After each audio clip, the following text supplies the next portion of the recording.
Hello दोस्तों, गंगा सप्तमी आने वाली है और गंगा जी के बारे में आपको मैं एक विशेष बात बताने जा रही हूँ कि गंगा जी ने अपने 8 पुत्रों को पानी में क्यों बहा दिया था।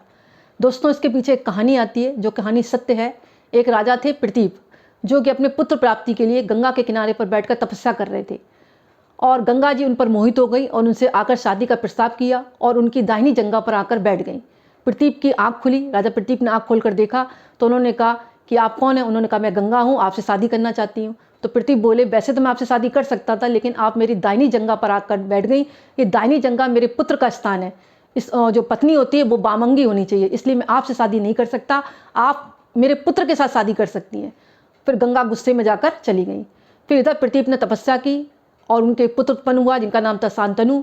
फिर प्रतीप ने कहा कि तुम माँ गंगा के पास जाओ और उनसे कहो कि वो आपसे शादी कर लें। तो शांतनु वहाँ गए, गंगा से शादी का प्रस्ताव रखा। गंगा शादी के लिए तैयार हो गई, लेकिन गंगा जी ने कहा कि मैं जीवन में कुछ भी करूँगी, आप मुझे टोकोगे नहीं, रोकोगे नहीं। इस बात को आप वचन दो, तभी मैं आपसे शादी करूँगी। तो जो शांतनु थे बोले ठीक है, आप कुछ भी करेंगे, मैं आपको टोकूंगा नहीं, वचन देता हूँ। अब क्या हुआ, गंगा जी की शादी हो गई शांतनु से। गंगा के 8 पुत्र उत्पन्न हुए। 7 पुत्रों को गंगा ने नदी में बहा दिया और शांतनु देखते रहे कि मेरे पुत्रों को गंगा पानी में बहा रही है तो क्यों ऐसा कर रही है, लेकिन वो वचनबद्ध थे, पूछ नहीं पाए। 8वें पुत्र को वो ले जाने लगी बहाने के लिए, तब शांतनु को रुका नहीं गया। उन्होंने कहा मेरे पुत्र को क्यों पानी में बहा रहे हो। तो गंगा बोली कि आपने मेरे वचन को तोड़ा है, इसलिए मैं आपको छोड़कर जा रही हूँ और इस बच्चे को भी यहीं छोड़कर जा रही हूँ।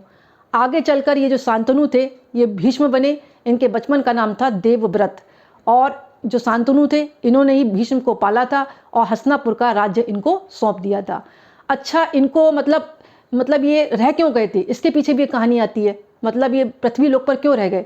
ऐसा कहा जाता है कि एक धो नामक 8 जो थे भाई थे, जिसमें धो बड़ा था, बाकी उनके नाम भी वसु थे, यानी धो नाम के वसु थे। ये थे 8, जिसमें सबसे बड़े थे धो। और ये जो थे, जो बड़े वाले धो थे, इन्होंने क्या किया, वशिष्ठ आश्रम से एक गाय चुरा ली थी, कामधेनु।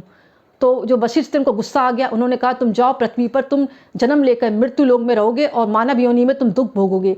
तो वसु रोने लगे, बोले महाराज आप, ऋषि जी आप मेरा उपाय बताओ, हम गलती नहीं करेंगे, माफ़ी मांग रहे हैं। तो उन्होंने कहा ठीक है, तुम गंगा के पास जाओ और गंगा से कहो कि वो अपने गर्भ से आपको जन्म दे, वही उद्धार कर सकती हैं। तो वसु वहाँ पर गए और उन्होंने माँ से कहा कि माँ हमें अपने पेट से जन्म दो और हमारा उद्धार करो। तो गंगा तैयार हो गई, उन 7 को गर्भ से जन्म दिया और उनका उद्धार किया। लेकिन वशिष्ठ ने जो थे एक बात कह दी थी, इसमें धो नामक वसु ने आपके बड़े भाई हैं और इन्होंने आपका साथ दिया है, इनको तो पृथ्वी लोक पर दुख भोगना ही पड़ेगा। इसी कारण शांतनु के टोकने पर जो धो नामक वसु थे, यानी 8वां पुत्र धरती पर रह गया था, वो आगे चलकर देवव्रत कराए, भीष्म कराए, इसीलिए भीष्म ने बहुत दुख झेले थे। ये कहानी गंगा जी की आती है। आप ध्यान से इसको सुने और समझे।